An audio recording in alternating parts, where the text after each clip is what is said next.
Всем привет! Меня зовут Лена, и вы на канале Турецкий чайник. Пока он будет называться так. Может быть, я придумаю новое название, а может быть, оставлю его таким. В Стамбуле мы уже ровно неделю, и за это время мы столкнулись с некоторыми вещами, которые нас удивили, шокировали, порадовали. И мы решили снять серию видео, которые, возможно, вам помогут. Мы — это я и мой молодой человек Андрей, который сейчас снимает это видео, и, надеюсь, он тоже будет делиться своим видением этого турецкого нашего незапланированного отпуска.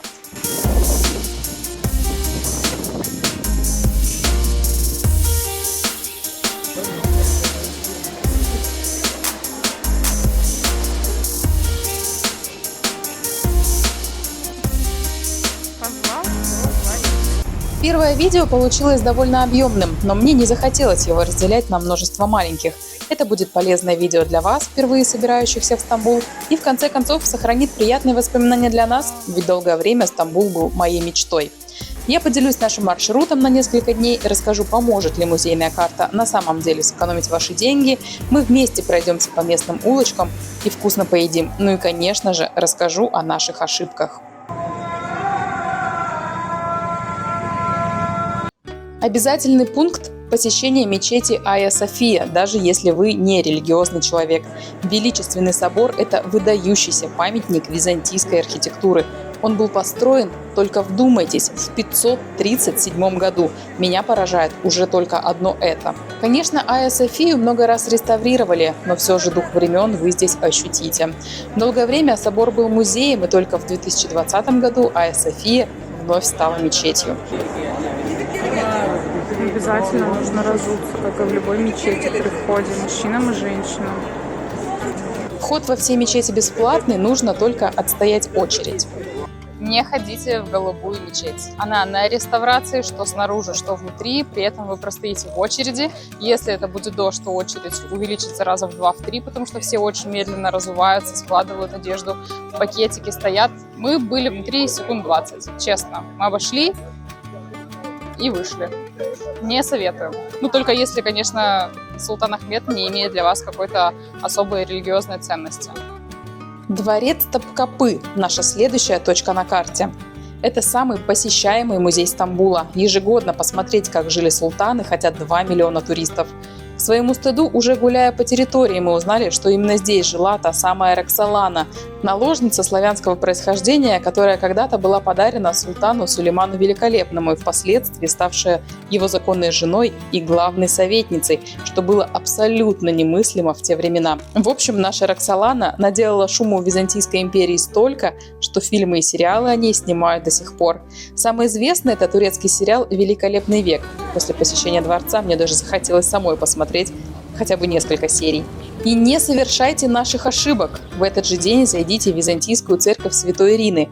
Мы сразу не разобрались, что она находится здесь же, на территории дворцового комплекса, и возвращались сюда через несколько дней. Пока мы стояли в очереди в храм Святой Ирины, узнали самое главное, что, оказывается, он не в честь Святой Ирины. И во всем снова замешана политика. Пойдемте посмотрим. Греческое название церкви – Айя Ирини. В буквальном переводе Айя означает «святой», а Ирини – «мир». То есть название храма к святой великомученице отношения не имеет. Церковь была построена на месте языческого храма Афродиты в IV веке по велению императора Константина. Именно он обратил свой народ в христианство, а этот собор стал первой церковью византийской столицы. Название «Святой мир» символизировало победу в борьбе за единоличную власть и установление мира во всей Римской империи. Кстати, это единственная церковь, которая никогда не перестраивалась в мечеть. К моему сожалению, храм не действующий, а внутри нет ничего из того, что мы привыкли видеть в церквях. Убранство не сохранилось. При этом считается, что именно эта церковь стала прототипом для строительства всех христианских храмов с куполами и в форме креста. Атмосферно маленькие улочки. Крутые подъемы. Вообще Стамбул — это город для тех, кто не боится ходить в горку. Большая очередь и Галатская башня. Также обязательным пунктом считаю посещение Галатской башни. Это просто в самое сердечко. Высота Галатской башни больше 60 метров. Она реально очень большая, и поэтому логично, что это одна из самых классных смотровых площадок в Стамбуле. Сюда открывается просто потрясающий вид. Есть один исторический факт, связанный с Галатской башней. По-моему, в 509 году османский, как его называли, и экспериментатор совершил первый пилотируемый полет. Он изобрел какие-то там крылья, залез на башню, спрыгнул с ее вершины и якобы перелетел Босфор.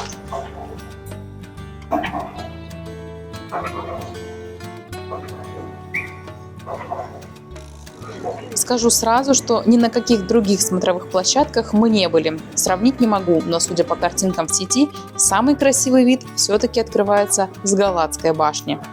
В 2022 году билет на Галатскую башню на одного человека стоит 175 лир. Но мы помним, что если купить музейную карту, то вход сюда будет бесплатный. Кстати, про музейную карту. Она стоит 700 лир на человека. На момент выхода ролика курс лиры к рублю примерно 3,5. То есть все турецкие ценники нужно умножать на 3,5. Карта дает право прохода в 11 стамбульских музеев в течение 5 дней. Не совершайте наши ошибки.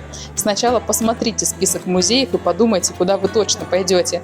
Мы купили себе карты, а сходили только в 4 музея. Если бы мы покупали билеты в кассе, то на одного они бы стоили 645 лир. То есть мы не сэкономили, а наоборот переплатили. Везде пишут, что карта дает право прохода без очереди, но мы отдельного входа так ни разу нигде и не увидели. Естественно, приехав в Стамбул, вы разберетесь, где европейская, где азиатская часть. Посетите парк Гюльхане и пойдете гулять на главную тусовочную улицу Истикляль. Можно сразу после Галатской башни, ведь они рядом. Именно там вы встретите тот самый красный ретро-трамвай и, возможно, даже прокатитесь. Больше всего в разных городах мы любим просто гулять по их улицам. Мы небольшие любители музеев, как вы уже поняли, поэтому ни на мозаику, ни на археологические ценности мы смотреть не ходили. Зато мы посетили парк миниатюр. Стоимость билета около 200 рублей. Довольно интересно, и можно увидеть уменьшенные копии главных турецких достопримечательностей. Советовать могу, но, как говорится, не от всего сердца. С суши перенесемся на воды Босфора. Мы выбрали для себя 1,5-часовую прогулку на обычном кораблике без гида и не пожалели. Вариантов на самом деле масса. Можно уплыть на Принцевы острова и там купаться, но нам уже не позволяла погода. Можно выбрать экскурсионный долгий маршрут, можно отправиться в плавание с частным морским извозчиком. Нам же хотелось просто посмотреть на Стамбул с воды, увидеть его набережные и подышать морским воздухом. Тоже Стамбул огромный. Мы с вами уже так долго гуляем по Стамбулу, что кажется, пора поесть. Вот уж с чем, а с едой в этой столице проблем точно нет. Инстаграмные рестораны с панорамными террасами, стильные кофейни, кафешки на разный бюджет и, конечно же, уличная еда. Остаться голодными здесь невозможно. Поговорим про семиты.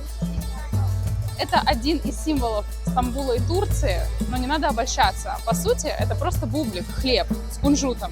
Да, довольно-таки вкусный, но опять же, смотря где вы его купите. Если вы точно так же, как и мы, впервые купите его в районе Султан Ахмед, где-то возле Айя Софии, скорее всего, вы разочаруетесь, потому что с большой вероятностью он будет довольно сухим, свежим и невкусным. И вы подумаете, что за фигня, почему все о нем так много говорили. В общем, наш совет, если вы хотите пробовать какие-то турецкие популярные гастрономические вещи, пробуйте их там, где их непосредственно готовят. В общем, идите просто, глядите, где их пекут.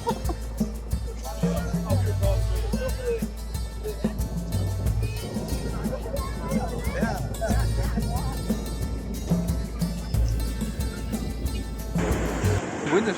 Да. Эксперимент по уличной еде. В Орле и Решке рассказывали про вот такие вот бургеры, которые политы там типа бульоном каким-то, якобы. Не вижу, правда, чтобы чем-то нам его поливали, но... Ну как? Непонятно. Бульоном полито?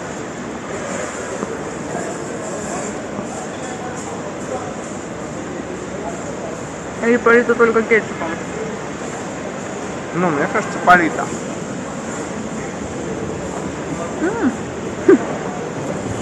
Нормально. За 15 лир. Ой, как остро, оказывается. На самом деле клубника очень вкусная. Просто как в сезон у нас. Даже больше на какую-то домашнюю садовую похожа.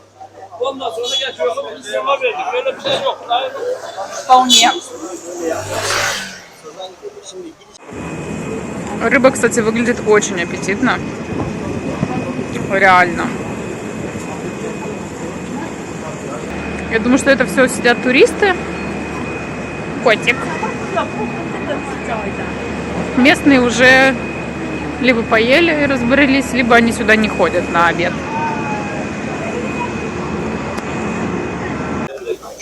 Собственно, балык и кмек. Просто полбатона и жареная рыба, засунутая туда. И огромная эта булка пойдет ко мне в рот.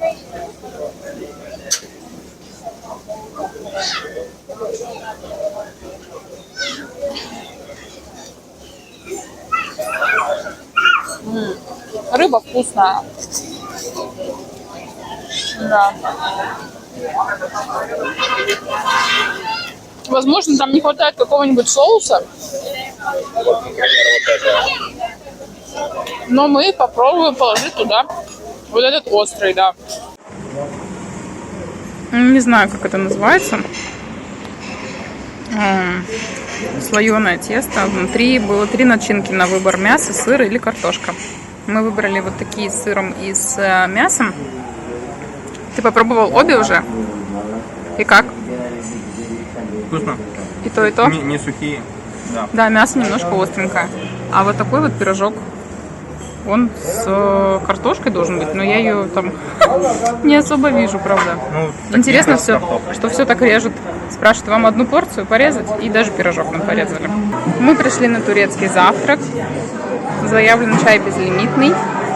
Разный хлеб, выпечка, сыр, оливки, нутелла, сыр твердый, картоха, яичница. Яичница, кстати, почему-то одна. Один салатик. Но это на двоих завтрак. У нас не было задачи попробовать все знаменитые или необычные турецкие блюда. Например, мы так и не решились купить кокореч, жареный на вертеле бараньи кишки. Мы не стали искать, где подают баранью голову. Мы просто с удовольствием ели кебабы и доноры. А еще в итоге так ни разу не купили кукурузу на гриле. Зато ели много разных турецких сладостей. Что-то непонятное. Турецкая сладость с миндалем. Но вкусно. Thank you. Еда на рынке – это отдельная история, там дают пробовать все. Можно не завтракать, а просто идти на рынок. Кстати, на канале про базары будет отдельное видео. Очень уж они тут колоритные, захотелось рассказать про них поподробнее.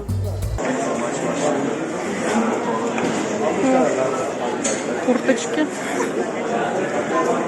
Все вперемешку. Стамбул невероятно большой город, и здесь есть проблемы с такси.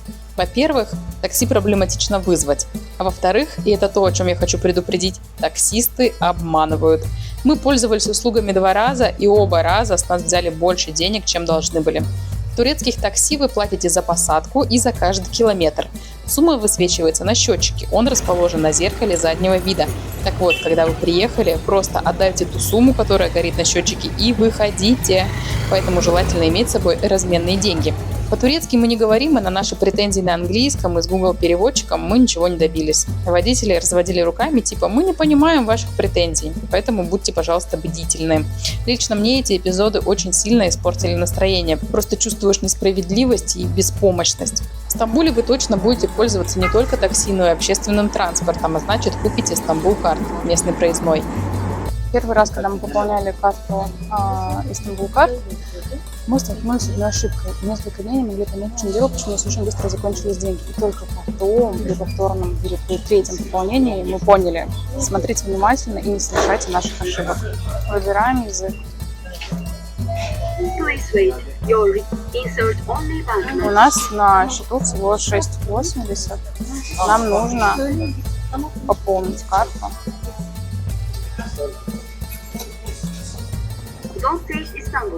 И самое главное, тут даже написано «Не убирайте парк». Но так как нам первый раз помогал турок, мы не переводили все на русский язык и очень быстро убрали эту карточку. У нас 100 лир не успел зачислиться туда. И в итоге мы положили, получается, не 200 лир, а 100 лир. И долго не могли понять действительно, почему столь быстро заканчиваются деньги. Поэтому не торопитесь. Даже если вам кто-то желает помочь, вникайте в то, что вы делаете. А лучше все делайте сами, правда. Переведите все на русский, и так вообще становится все элементарно. Стамбул, конечно, удивительный город. Здесь все пропитано историей, на каждом шагу свидетельство настолько давних лет, что лично у меня начинала кружиться голова. Я обожаю такое больше всего, когда в истории можно прикоснуться в прямом смысле слова. Крепости, стены, дворцы. Обязательно включите в свой маршрут осмотр чего-то подобного Феодосиевым стенам.